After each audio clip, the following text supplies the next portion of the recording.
Magandang araw mga bossing. Sa naghahanap po dyan ng low mileage crossover na automatic transmission, ito mga boss, highly recommended to mga bossing. 2020 na Subaru XB mga boss. Mileage nito is 6,000 km. So ito yung top of the line mga boss. Naka all option, eyesight variant to mga boss. Naka adaptive cruise control, pati yung kanyang headlight. Then meron na rin siyang sunroof mga bossing.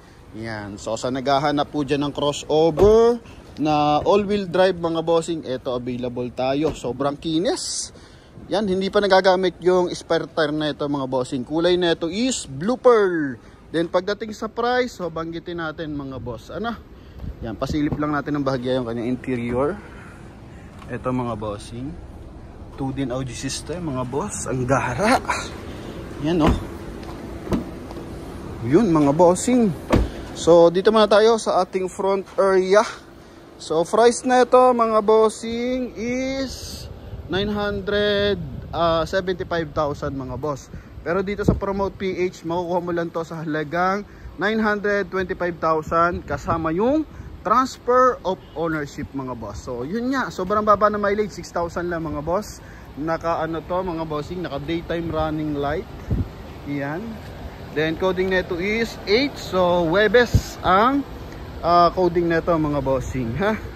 Yan. So yung kanyang headlight mga boss, ito adaptive na yan. So yan yung tinatawag na responsive headlight mga bossing. So once na inikot natin yung steering wheel pakanan, so it means yung ilaw niya sumusunod din pakanan mga boss, no? Yan ang kagandahan dyan. And same time, pag inikot mo pakaliwa, so sumusunod na rin siya pakaliwa. Ibig sabihin, gumagalaw yung kanyang projector mga bossing, no? And ang kaganahan dito mga boss, napakalinis ng kanyang headlight tsaka fog light mga bossing. So wala tayong magiging concern pagdating dyan. Sobrang pino ng tunog ng makina mga boss. And ang concern lang natin dito, minor scratches lang mga bossing. Oh, sobrang liliit lang mga boss. Papakita natin yan maya maya. So sa front area is meron siyang parang naka two-tone or wrap around bumper na connected sa kanyang wheel arc, running board hanggang sa rear area. Then eto mga bossing, 95% na R18 yung mags, naka two-tone, all disc brake and naka 5 stud mga bossing. Yan, so polish black tsaka silver yung kulay ng ating mags mga boss. Yan. Then may signal light sa kanyang side mirror, chrome line sa kanyang window panel, chrome din yung kanyang door handle. And eto mga bossing, dalawa yung available nating susi. Yan, so pasok tayo dito sa kanyang interior mga boss. Yan, so dito muna tayo, door panel muna mga bossing. So unang tingin agad natin, carbon fiber yung kanyang ornament accent. Then retractable side mirror mga boss. Yan, so magkabilaan retractable mga bossing. And then power adjust mga boss, you know. Yan, then dito rin sa kabila. Yun mga bossing, ha. Then dito naman mga boss, siyempre yung ating sa ano lang to, window. So power window. Then naka power adjust yung ating upuan. Ito yung on and off para sa ating ano mga bossing, headlight. So tinatawag natin dito steering wheel responsive headlight. Yan yung meaning niya mga boss, no? So once na gabi mga bossing, tapos nakatutok straight yung ating manubela, so once na niliko mo nga, sumusunod yung liwanag mga boss. And same time, naka LED lights na rin siya. Then dito blind spot assist, meron na rin siyang on and off mga bossing.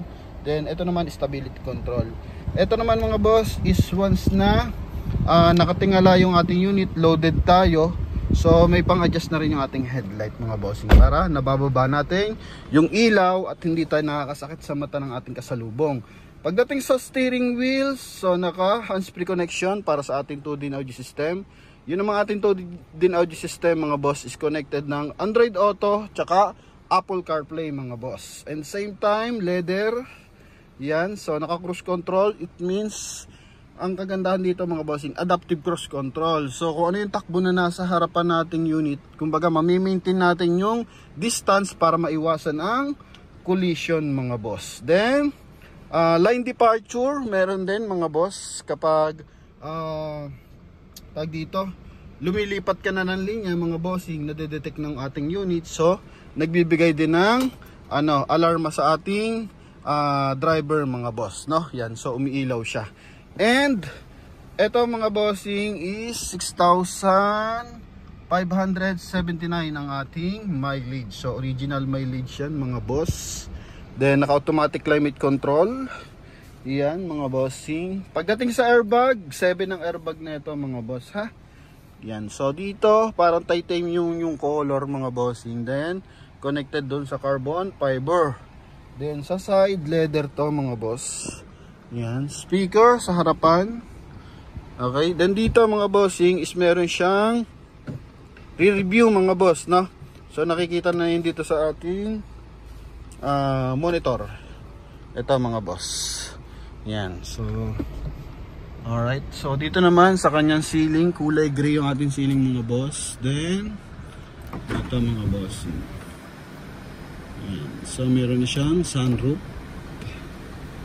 Okay. Pag gusto mong makalanghap ng sariwang hangin mga bossing, so pwede. No? Then, dito sa ating sun visor, yan, with mirror, with light mga boss. Dito rin mga bossing. Okay, may card na rin siya ng Easy Trip. Yan mga boss, no? So check natin sa kanyang likuran mga bossing. Pakita lang natin yung kanyang aircon blower. So may dito mga boss, may magandang kulay yan, no? Polish gray mga bossing concept. Tapos sa gitna yung chrome. Yan, so napaka-elegant ang datingan ng ating Subaru XB EyeSight, no? Then leather ang upuan mga boss. Yan, so parang naka-racing seat mga bossing, oh. Yan, yun nga. Naka-ano na siya, power adjust mga bossing. Okay. So recline mga boss. Then eto mga bossing yung kanyang second row, no? Yan. Second row, airbag dito. Tapos airbag din sa taas mga boss. Yan. Okay. Para at least napaka-safety ng ating unit. Naka-automatic parking assist na rin to mga boss. Yan. Then naka-auto vehicle hold na rin siya mga bossing. So para na rin siyang mga bossing brake assist. Then ito yung ating armrest mga boss, is meron siyang 12 volt socket, then USB port mga bossing, ha. So yan yung ating front area. Kitang kita natin kung gaano kagara mga boss. Okay, so punta tayo sa ating likuran. Sa taas pala muna mga bossing, naka sharp antenna, kulay gray yung kanyang roof rail. Yan mga bossing. Then sa gulong, yun nga, 95% red light, Bridgestone mga boss. Ito yung sinasabi ko, yung parang pinaka-wrap around bumper niya mga boss, connected sa likuran. Then naka 4-eye sensor. Yan, and 360 camera. Ay, wala pala tong 360 camera mga boss, ha. Check natin kung may camera dito sa harapan. So wala, ano lang to mga bossing, reverse parking camera, sorry. Okay, yan. So, kinorek na agad natin mga boss. Then, naka-LED lights to. Check natin kung gaano kaliwanag yung ilaw sa likuran. So, may auto headlight din pala to mga bossing. Tsaka, auto wiper. Yan, once na nakaselect yan sa auto, kusang umiilaw yan sa mga tunnel. And kusa naman siya nagwa-wipe kapag biglang umulan or may tumulo sa ating windshield. Okay. Ito naman yung kanyang trunk compartment. Brand new yung kanyang spare tire mga boss. So hindi pa nagagamit. Yan. Parang nagamit sa beses siguro o pinaigulong lang. Kasi may himulmul pa mga boss, oh. Oh. Yan. Okay.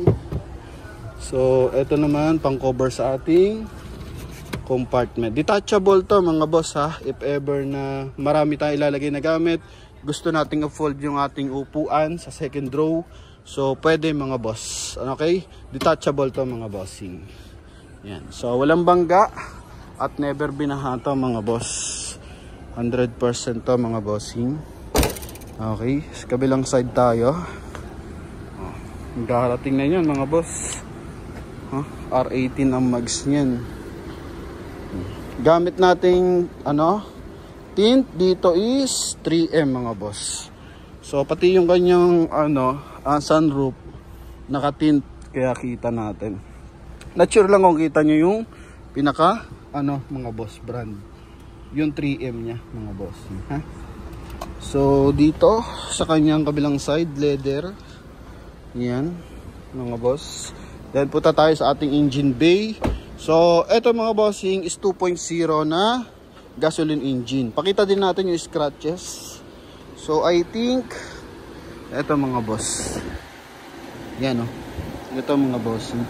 Siguro nalapit to sa mga pet nila madam or ni sir, yung previous first owner, kaya may ganito mga bossing. So yun talaga yung pinaka issue niya lang mga bossing. Kaya dapat sila 950 pa. So humirit pa tayo mga bossing dahil nga doon. And same time eto. Yan So pakita natin yung ating engine bay. Okay, so 925 mga boss. Yun.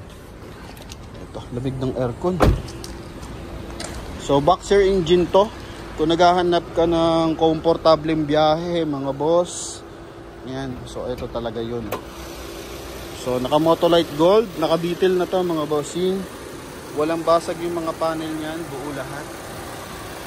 Okay. 2.0 yan mga boss. Then buong insulator, walang UP yung hood. Sobrang linis ng kanyang engine bay. Sobrang pino ng tunog ng ating makina. Yan. So sa mga buyer natin naghahanap ng crossover, eto recommended natin mga boss. Subaru XB EyeSight variant. Kasi ito mga bossing is naka soundproof. Banggitin natin ulit yung mga safety features na ito. So ito mga bossing, sa comfortability, naka soundproof to mga boss. Din yun nga, yung mga upuan niya parang naka racing seat, pati sa likuran. So komportable yung ating biyahe. So meron pala siyang armrest sa likuran mga boss, Yan. Then safety features, adaptive cruise control, naka automatic vehicle hold mga bossing, then line departure and reverse parking camera. Then may pa rin to mga bossing, rear awareness mga boss. Kumbaga meron siyang blind spot assist mga bossing. Once na umatras tayo sa parking and may paparating na unit, so nade-detect din ng ating mga bossing ng ating Subaru XB. So kusa siyang naglo-low down yung ating engine mga boss, Yan, so nagbibigay siya ng kumbaga awareness sa ating driver. Yan, so sa blind pass assist naman yan mga boss, umiilaw yan. Then bukod pa dito, may blind spot din mga bossing, So dito kita mo yung mga sumisingit-singit na motor, kasi sa iba may takip yan So malaking bagay pa rin yan para makita mo yung sidings, So ito naman yung ating line departure. So once na